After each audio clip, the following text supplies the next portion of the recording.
She said it without looking at me, like it was nothing, like I was nothing. If you don't like how I live my life, leave. 7 words. Soft, careless, spoken while she adjusted her lipstick in the hallway mirror, already dressed for a night out that wasn't supposed to involve me. Her phone buzzed. She smiled. Not at me. At him. Her work husband. A term she tossed around like a joke, while forgetting that jokes lose their humor when they start sounding like confessions. I watched her slip on her heels. Black, sharp, the kind worn by someone who intends to be seen, touched, remembered. She didn't meet my eyes as she walked out. Just said, "Don't wait up," and the door closed. Silence filled the house the way cold water fills a sinking room.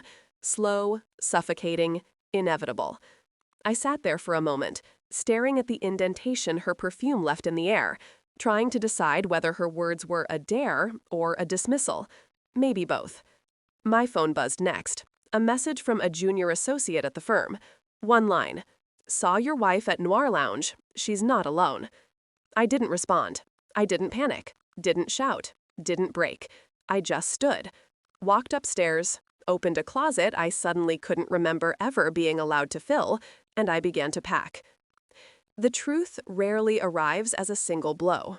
It leaks, slowly, methodically, like poison seeping through a vein you didn't know was cut. The signs had been there long before she said the words. Late nights at the office, unexplained meetings, a new obsession with privacy, passwords on everything, even her smartwatch. Then the sudden interest in real estate law, something she'd never cared about, until he, a mid-level manager with a too-white smile, asked her to review documents his firm didn't have time for. At least that's what she told me.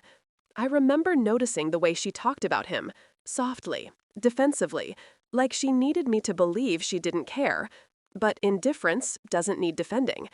It wasn't just emotional distance. It was the shift, from partnership to performance. Her laughter became rehearsed, her affection rationed, her time borrowed from someone else. I'd been the CEO of a law firm long enough to recognize when someone was negotiating an exit. Still, I didn't want to see it. Her betrayal felt like a stain I kept trying to scrub with logic. She wouldn't. She couldn't. We were stable. We were building a portfolio together. Properties, investments, futures. But maybe that was the problem. Maybe stability bored her. Maybe loyalty felt too still. Maybe she wanted chaos dressed like freedom. The night she said the words, everything finally aligned. Her distance, her secrecy, the scent of cologne that wasn't mine clinging to her skin 2 nights in a row. I didn't need a fight. I needed clarity, and I was going to get it my way, silently, legally, perfectly. I moved through the house like a ghost, collecting only what was mine. Bank documents, investment files, the prenup copy, my suits, my watch collection, the safe deposit keys she never knew existed. My breathing stayed steady. My hands stayed calm. Not because I wasn't hurting, but because pain sharpens me. In the kitchen, I opened my laptop, pulled up her phone records. I had access. Family plan. She never bothered to hide that trail. Dozens of late-night calls, hours long, always after midnight, always ending before dawn.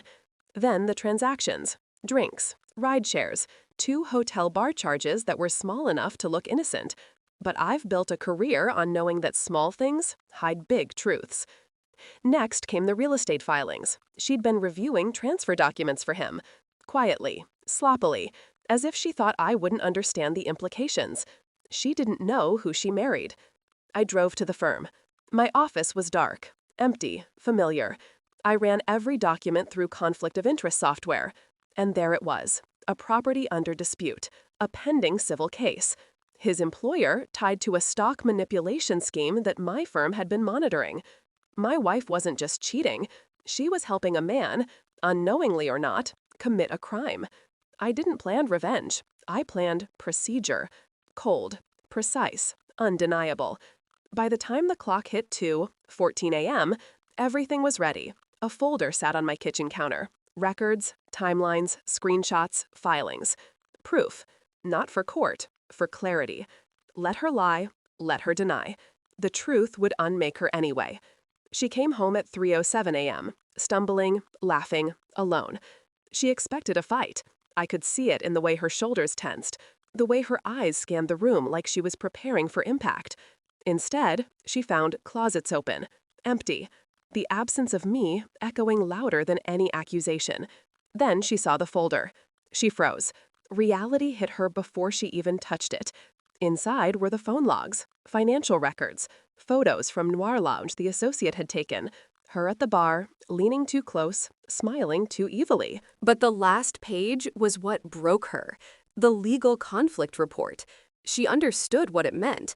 He wasn't just a mistake. He was a liability, and she had tied herself to it. She looked up at me, eyes wide, breath uneven. How long? Have you known? Long enough. Her voice cracked. Can we talk about this? We just did. Revenge isn't chaos, it's clarity. I slid the prenup across the counter. Her signature already on it, signed years ago with the confidence of someone who believed she'd never need to fear the fine print. She wasn't getting the properties, not the investments, not the stocks. She'd walked out with a man under investigation and walked back into a life already collapsed.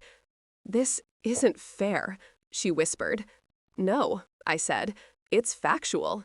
She reached for me. I stepped away, not out of anger, out of accuracy. You left tonight, I said. I'm just following instructions. Her knees buckled. She gripped the counter as if the truth had weight. It did. I placed the note beside her shaking hand. You're right. I don't like it. So I left. And then I walked out. The night air felt different outside. Quieter, lighter, empty in a way that didn't hurt. She had always believed emotional collapse required screaming, chaos, tears. She never understood the kind of silence I'm capable of. I didn't need to ruin her. Life would do that on its own once the investigation reached her inbox, once her work husband dragged her down with him, once she realized the stability she mocked was the only ground she ever had. But that wasn't my concern anymore. Some endings aren't loud. They're surgical, precise, clean, final. By sunrise, I was already gone. By Monday morning, the divorce would be filed. And by the time she realized what she lost, I would no longer care. Power isn't taking something back. It's walking away knowing they can never follow.